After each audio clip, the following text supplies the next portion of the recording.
तो कहानी की शुरुआत होती है सैम और उसकी बेटी एना से, जो एक कार से सैम के बॉस ऑडिल के घर जा रहे थे। ऑडिल की एक बहुत बड़ी फार्मास्यूटिकल कंपनी थी और सैम उस कंपनी का लॉयर था, पर ऑडिल को लास्ट स्टेज कैंसर था, इसलिए वो सैम को घर बुला रहा था क्योंकि सैम पर उसको बहुत भरोसा था, जिसकी वजह से वो मरने से पहले सैम को उस कंपनी का वाइस प्रेसिडेंट बनाना चाहता था। वैसे तो एना को उसके साथ जाने में कोई भी दिलचस्पी नहीं थी, मगर सैम उसकी माँ के मरने के बाद से उसको ज्यादातर अपने साथ ही रखना चाहता था ताकि एना को अकेला महसूस ना हो। मगर असल में ये सच्चाई नहीं थी। एना की माँ की मौत के बाद से सैम पूरा दिन काम में बिजी रहता था और बहुत मुश्किल से ही एना से बात करता था। वो बस आज अपने साथ एना को इसी वजह से लेकर जा रहा था क्योंकि ऑडिल को फैमिली से काफी ज्यादा प्यार था और सैम भी उसके सामने अच्छा बनने के लिए एना के साथ दिखावा करना चाहता था। एना भी इस बात को अच्छे से जानती थी कि सैम बस लालच की वजह से ऑडिल के घर जा रहा है ताकि उसके पास काफी सारे पैसे आ जाएं और उसको लाइफ में किसी चीज की कोई कमी ना हो।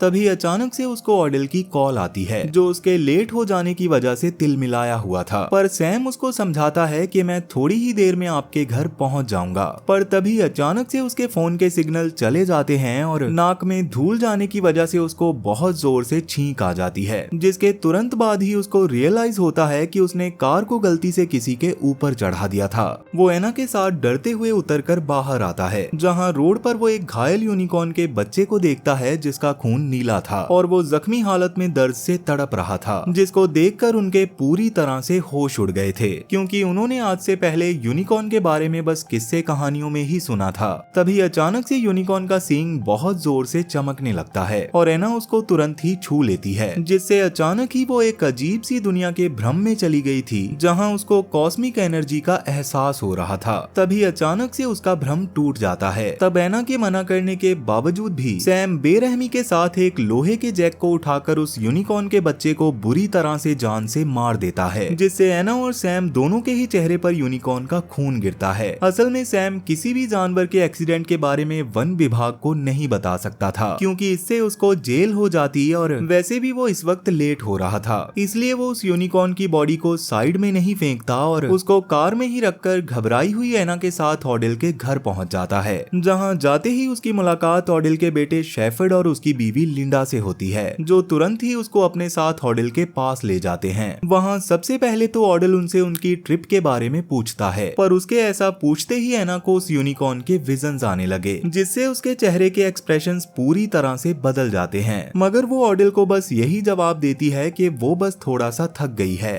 तब शेफर्ड उसको उसके फेस पर कुछ लगे होने के बारे में बताता है, इसलिए एना फेस धोने के लिए बाथरूम में चली जाती है। ऑडिल उस समय पर सैम से बात कर रहा था, जहां वो सैम को बताता है कि मुझे पता है मेरे जाने के बाद तुम ही ऐसे हो जो मेरी फैमिली के साथ मिलकर मेरे बिजनेस को अच्छे से चला सकते हो। और इतना बोलकर वो सैम से तैयार किए गए पेपर्स को मांगता है, मगर जब सैम उन पेपर्स को पढ़ने के लिए चश्मा लगाता है तो उसको सब धुंधला दिखने लगता है। और सबसे अजीब बात ये थी कि अब उसको बिना चश्मे के ही एकदम साफ दिखाई दे रहा था। पर अभी वो इस चीज को इग्नोर करके ऑडिल को पेपर देते हुए बताता है कि वो लिंडा से बाद में फाउंडेशन के सारे काम को करवाएगा और शेफर्ड को सारे इवेंट्स को अटेंड करने के लिए रखा करेगा। इतना बोलकर सैम ऑडिल को पेन दे ही रहा था, पर ऑडिल अभी साइन करने से मना कर देता है क्योंकि अभी वो सैम और एना के साथ और समय बिताना चाहता था। वहीं एना फेस को धोते हुए नोटिस करती है कि यूनिकॉर्न के खून के साथ कांटेक्ट में आने के बाद से उसके फेस के पिंपल्स पूरी तरह से गायब हो गए थे, जिससे घबराकर वो भागते हुए नीचे आती है और सैम को वहां से जल्दी से चलने को कहती है। मगर सैम उसको साइड में ले जाकर इसके लिए मना कर देता है क्योंकि अगर वो चले जाते तो ऑडिल उन पेपर्स पर कभी साइन नहीं करता। तभी अचानक से सबको बाहर से बहुत तेज आवाजें आने लगती हैं, जिसके लिए पहले तो सैम थोड़े से बहाने बनाता है, मगर वो आवाज अब और भी तेज हो गई थी, इसलिए सब लोग बाहर आकर सैम की लाई गई कार के पास आकर खड़े हो जाते हैं, जिसमें से अचानक चिल्लाते हुए वही यूनिकॉर्न का बच्चा बाहर निकलता है और उस कार की छत को अपने सींग से फाड़ देता है, जिसे देखकर ऑडिल की गार्ड शॉक काफी डर गई थी और उसने तुरंत ही उसको गोलियों से छल्ली करके खत्म कर दिया। तब किसी को भी समझ नहीं आ रहा रहा था कि असल में ये जानवर है क्या, पर एना कहती है कि इसमें कोई रॉकेट साइंस नहीं है, इसके सर के आगे एक सींग है तो ये एक यूनिकॉर्न है। और ये सुनकर सब लोग हैरान रह गए। तब फाइनली सैम सबके सामने एक्सेप्ट कर लेता है कि उससे उस यूनिकॉर्न के बच्चे का एक्सीडेंट हो गया था और लेट न होने के चक्कर में पहले तो उसने उसको जान से मार दिया और बाद में वो उसको कार में ही डालकर यहाँ ले आया। तब एना सबके सामने ये भी रिवील कर देती है कि यूनिकॉर्न के खून के संपर्क में आने के बाद से ही उसके चेहरे के पिंपल्स पूरी तरह से गायब हो गए थे। और सैम भी बताता है कि उसकी आंखें भी पूरी तरह से ठीक हो गई हैं। एना चाहती थी कि अब वो लोग वन विभाग वालों को कॉल करके उस यूनिकॉर्न के बारे में सब सच बता दें, लेकिन ऑडिल इसके लिए साफ मना कर देता है क्योंकि वो किसी भी तरह के कोर्ट कचहरी के चक्कर में नहीं फंसना चाहता था और अभी वो उस यूनिकॉर्न की लाश पर रिसर्च करके अपनी कंपनी को फायदा करवाना चाहता था। तब सैम भी इसके लिए मान जाता है क्योंकि वैसे भी अगर वन विभाग वाले वहां आते तो उसको अरेस्ट कर लेते। अब रात में जब एना एक कमरे में थी तो सैम उसके पास आकर उसको बताता है कि जब उसने यूनिकॉर्न के सींग को छुआ था तो उसे मिर्गी आने लगी थी, लेकिन एना के हिसाब से उस समय पर वो यूनिकॉर्न के साथ एक तरह का संबंध महसूस कर रही थी और अभी भी उसको ऐसा लग रहा था कि उन्होंने यूनिकॉर्न की बॉडी को ऑडिल की फैमिली को देकर अच्छा नहीं किया है क्योंकि वो लोग सच में काफी ज्यादा लालची हैं। पर सैम उसको ऐसी फालतू बातों पर ध्यान ना देने को कहकर प्रमोशन पर ध्यान देने को कहता है, जिससे एना को गुस्सा आ जाता है और वो सैम को अपने कमरे से बाहर निकाल देती है और बाद में वो अपनी मॉम और अपनी पुरानी फोटोज को देखने लगती है। तभी एक म्यूजियम की फोटो में उसको अपनी माँ के पीछे एक यूनिकॉर्न का पोस्टर दिखाई देता है, जिसे देखकर उसको यूनिकॉर्न के बारे में और जानने की चाह होती है और वो तुरंत ही इंटरनेट पर यूनिकॉर्न और उसके खून के बारे में पढ़ने लगती है। तब उसको एक कहानी के बारे में पता चलता है जब मध्यकालीन समय में काफी सारे राजा और शिकारियों ने यूनिकॉर्न को पकड़ने की कोशिश की थी मगर कोई भी उसको नहीं पकड़ पाया था, लेकिन बाद में उन लोगों ने उसको एक साफ दिल की लड़की की मदद से पकड़ लिया और उसको जान से मारने के बाद राजमहल में सजाने के लिए ले गए। मगर फ्रांसीसी क्रांति के दौरान सब बर्बाद हो गया और उसके बाद की सारी कहानियों में यूनिकॉर्न को किसी दानव की तरह दिखाया गया था जो लोगों से काफी ज्यादा नफरत करते थे और उनके सामने आने पर उन्हें मार देते थे। अब सोने के बाद एना को डरावने सपने आते हैं जिनमें वो खुद को एक वीरान जंगल में पाती है। अब इसके अगली सुबह उठकर बाहर जाने पर वो पूरी तरह से हैरान हो गई क्योंकि ऑडिल ने यूनिकॉर्न के बारे में और ज्यादा रिसर्च करने के लिए घर के एक एरिया को रात भर में ही एक लैब बनवा लिया था जहां पर वो एना और सैम को लेकर जाता है ताकि डॉक्टर सॉन्ग उनकी बॉडी को अच्छे से चेक करके पता लगा सके कि यूनिकॉर्न के खून के साथ संपर्क में आने की वजह से उनके शरीर में क्या बदलाव आए थे। तब डॉक्टर यूनिकॉर्न की कमाल की हीलिंग एबिलिटीज के बारे में बताते हैं जिनको जानकर सब लोग बहुत हैरान थे। तब एना सैम को अपने सपने और यूनिकॉर्न की कहानी के बारे में बताने की कोशिश करती है मगर सैम अभी उसको डांटकर शांत करवा देता है क्योंकि उसके हिसाब से एना की कहानियों के लिए ये सही समय नहीं था। तभी डॉक्टर भाटिया वहां आकर सबको यूनिकॉर्न के सींग के बारे में बताती है जिसके अंदर से बायोइलेक्ट्रिकल ऊर्जा निकल रही थी और उसकी मात्रा सच में काफी ज्यादा थी। इवन सबसे ज्यादा हीलिंग की क्षमता यूनिकॉर्न के हॉर्न से बने चूरे में थी जो घातक से भी घातक बीमारी को ठीक करने के काबिल था। तब शेफर्ड और ऑडिल उस पावर का इस्तेमाल करके ऑडिल को ठीक करने का फैसला करते हैं और ये सुनकर सैम का चेहरा पूरी तरह से उतर जाता है। ऑडिल को खुद पर एक्सपेरिमेंट करने से जरा भी डर नहीं लग रहा था क्योंकि कैंसर की वजह से वैसे भी वो मरने वाला था, इसलिए अगर यूनिकॉर्न के खून से उसके साथ कुछ अनहोनी हो जाती तब भी उसको कोई खास दिक्कत नहीं थी। तब ऑडिल को एक ड्रिप लगा दी जाती है पर काफी देर तक उस पर उसका कोई असर नहीं होता।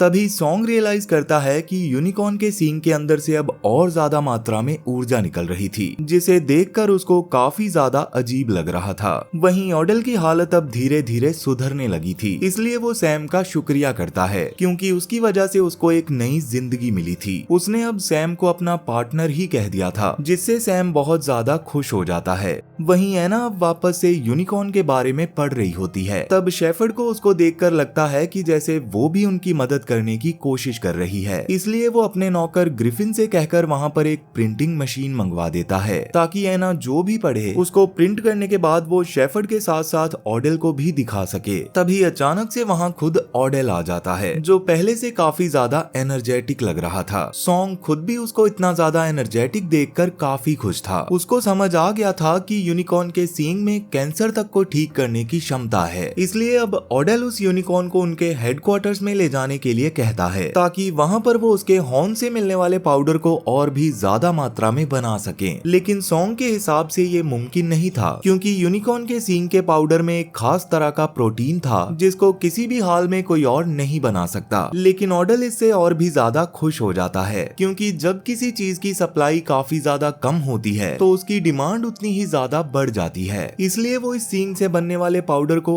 अमीर लोगों को काफी महंगे दामों में बेचकर बहुत ज्यादा अमीर हो सकते थे। तभी वहाँ पर एना भी यूनिकॉर्न की स्टोरी के बारे में प्रिंट करके आ जाती है और सबको यूनिकॉर्न के बारे में बताने की कोशिश करती है, मगर वो सब लोग ज्यादा से ज्यादा पैसे कमाने के तरीके के बारे में सोचने में बहुत ज्यादा बिजी थे, इसलिए एना की बात को कोई नहीं सुन रहा था। और तब ऑडल तो अपनी फैमिली के साथ सेलिब्रेट करने के लिए यूनिकॉर्न का ही खून पीता है, जिसे देखकर एना को काफी ज्यादा गुस्सा आ रहा था क्योंकि उसके पास इतने ज्यादा लालची लोग भरे पड़े थे। तब एना जबरदस्ती सबको वो स्टोरी बताती है कि काफी लोगों ने उन यूनिकॉर्न्स को पकड़ने की कोशिश की थी पर वो उसको बस एक साफ दिल वाली लड़की की मदद से ही पकड़ पाए थे, लेकिन बाद में उनके साथ काफी ज्यादा बुरा हुआ था। साथ ही उसके बाद से यूनिकॉर्न को एक दानव के रूप में देखा जाता था जो इंसानों को देखते ही खत्म कर देते हैं। यही सब बताते वक्त एना उनसे उस यूनिकॉर्न के बच्चे को वापस जंगल में छोड़ के आने को कहती है, मगर इससे लिंडा, ऑडेल और शेफर्ड तीनों ही बहुत ज्यादा गुस्से में आ जाते हैं और सैम को एना को समझाने के लिए कहते हैं। और तभी उसको आसमान में चमकते हुए नीले रंग के बादल दिखाई देते हैं जिन्हें देखकर वो काफी ज्यादा अचंभित हो गई थी।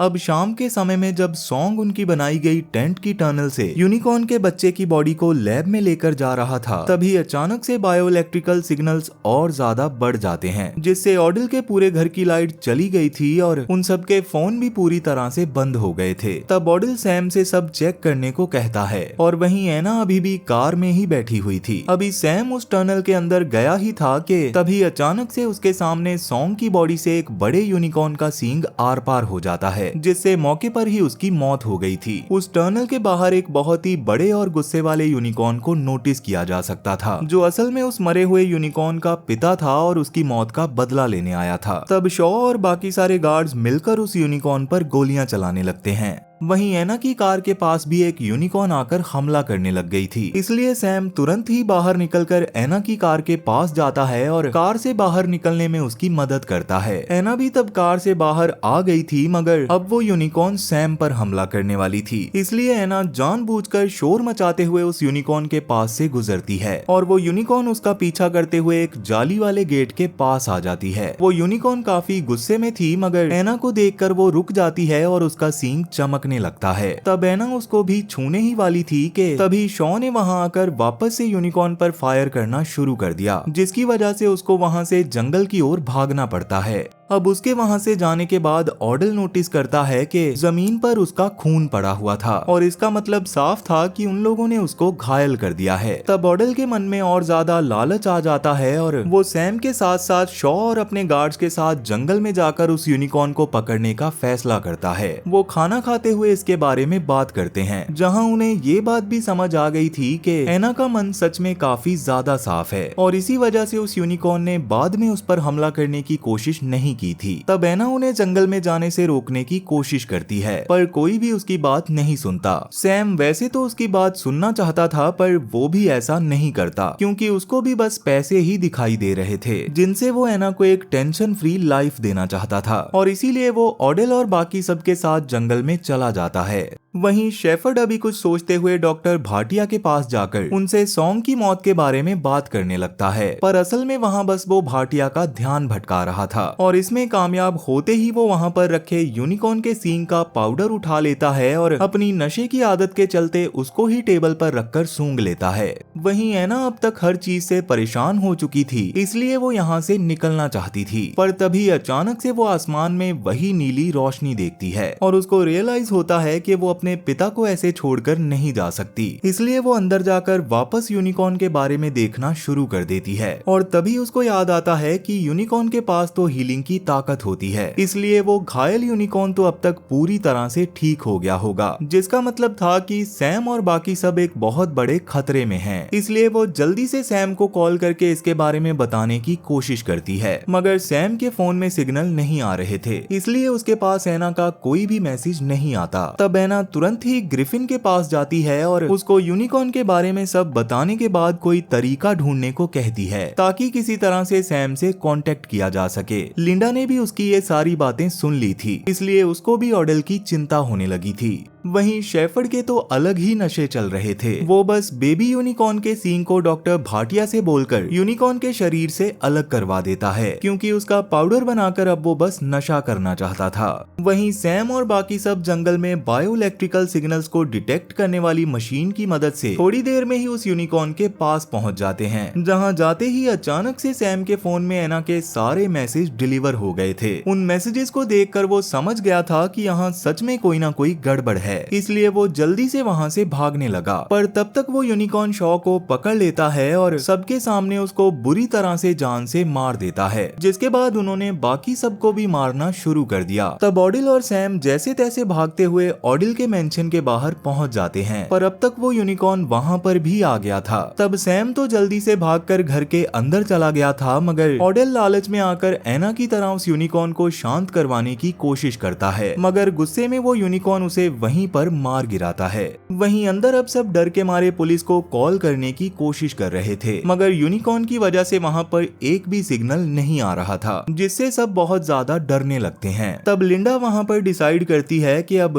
डॉक्टर भाटिया और ग्रिफिन यूनिकॉर्न के बच्चे की बॉडी को लेकर बाहर जाकर उन यूनिकॉर्न्स को अपने पास बुलाएंगे और बाकी सब जल्दी से अपनी जान बचाने के लिए वहाँ से भाग जाएंगे। डॉक्टर भाटिया और ग्रिफिन के पास भी अब और कोई रास्ता नहीं था, इसी वजह से वो ये काम करने के लिए मान जाते हैं, मगर जाने से पहले वो सैम को वार्निंग देते हैं कि उसको किसी भी हाल में एना और अपनी जान खुद ही बचानी होगी, क्योंकि लास्ट में अगर कुछ भी होता है तो लिंडा और शेफर्ड बस अपने बारे में ही सोचेंगे। और सैम भी उनकी बात मान जाता है और भाटिया से वो सींग का कंटेनर लेकर लिंडा को दे देता है। ग्रिफिन और भाटिया भी तब डेड बॉडी को लेकर बाहर चले गए थे, मगर यूनिकॉर्न्स जैसे ही देखते हैं कि उनके बच्चे का सींग गायब है तो वो गुस्से में भाटिया को बहुत बुरी तरह से मार देते हैं, जिसे देखकर ग्रिफिन जल्दी से वहां से भाग जाता है। अब लिंडा भी वहां से भागने की कोशिश में लगी हुई थी, पर तभी वो देखती है कि शेफर्ड अब तक कार के पास नहीं आया है, इसलिए वो वापस से घर में जाती है, जहां अब भी शेफर्ड उस सींग के पाउडर को चिलम में भरकर फूंक रहा था, जिससे उसको भयंकर नशा होता है और वो जाने से मना कर देता है, क्योंकि वो किसी भी हाल में बाहर मौजूद दोनों यूनिकॉर्न्स को भी पकड़ना चाहता था और ऐसा वो सिर्फ एना की मदद से ही कर सकता था, इसलिए वो एना से ऐसा करने को कहता है।